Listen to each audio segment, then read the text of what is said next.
Personally, I'm so grateful. If you ask me, what does truth and reconciliation mean to me? It means an opportunity, first of all, to just say that I'm Mi'kmaq and say it in a way that I'm proud of. Because for most of our lives, we weren't. You know, so the fact that we can now put on a ribbon skirt and come out and see our families, because for the most part, when we gather with friends, we gather as friends. We all know each other, we know who we are, what communities we come from, and it's so lovely just to be able to do that in a good way. Well, I grew up in a town, it was near U.S. Air Force Base town even, Stephenville in the 60s, and there was no talk of indigeneity, zero talk of indigeneity. And when my child, my youngest child, Heather, started school a long time ago, she came home in grade 1 and said, "Mom, I'm Filipino." And I said, "You're not Filipino." She said, "Well, Miss Kahili's Filipino." I said, "Yes, Miss Kahili is Filipino." And she said, "Well, Miss Kahili is brown and I'm brown." I said, "You're not Filipino, you're Mi'kmaq." But she had no idea. It's not a conversation we had. And I was happy to start that conversation with my children. But in my family, when I was a child, that was not a conversation we had. We were Black French. You know, I mean, we all knew we were Mi'kmaq, but it was not something that was ever made a fuss about at all. It was sort of like, you know, talking about laundry or such. It wasn't anything that gave you good, happy feelings.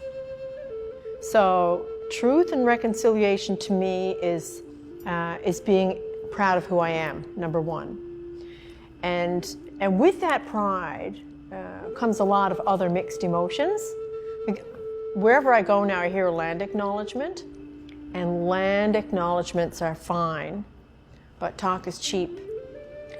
I like to see action behind words. We really need to look at the way we teach children and what we teach them, because we're not telling them our stories. We're telling them settler stories, which is part of their history. It's not all of their history, especially not here on the west coast of Newfoundland. So I would like to see, in terms of truth, I would like to see our truth spoken loudly and clearly. I'd like to see people in this province, Ukdahamguk, know the real story of our people. And most people here and in our country aren't aware of all the true stories. We're not aware of all the true stories of where we've come from and our journey to get to where we are today. So in terms of my feelings about truth and reconciliation, I'm so happy to be alive now at this time when, you know, the lid is being blown off and long history of injustice is being looked at with two eyes, and that's a very significant step forward. A step towards truth and reconciliation, a small step, but still very significant.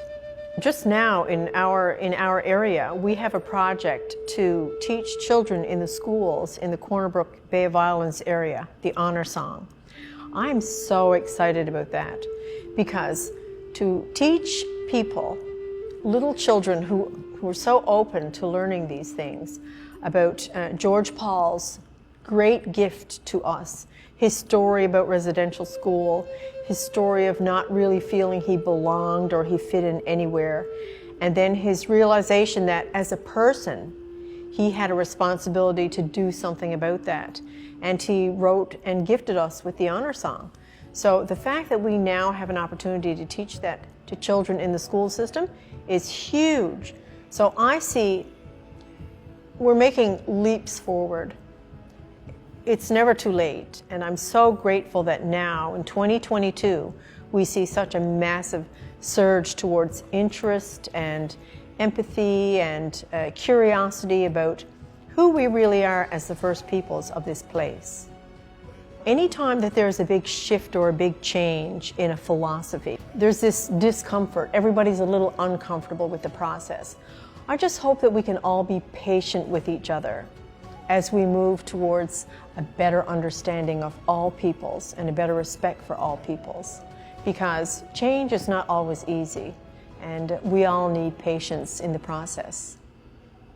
My hope moving forward for this journey is that all people, white, yellow, red, or black, can unite in one purpose to help each other and to be kind.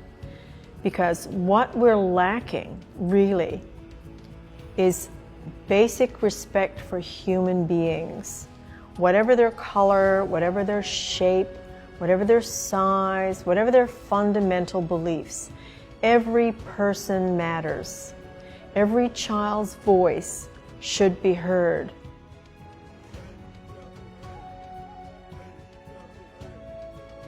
My name is Sherry Dean.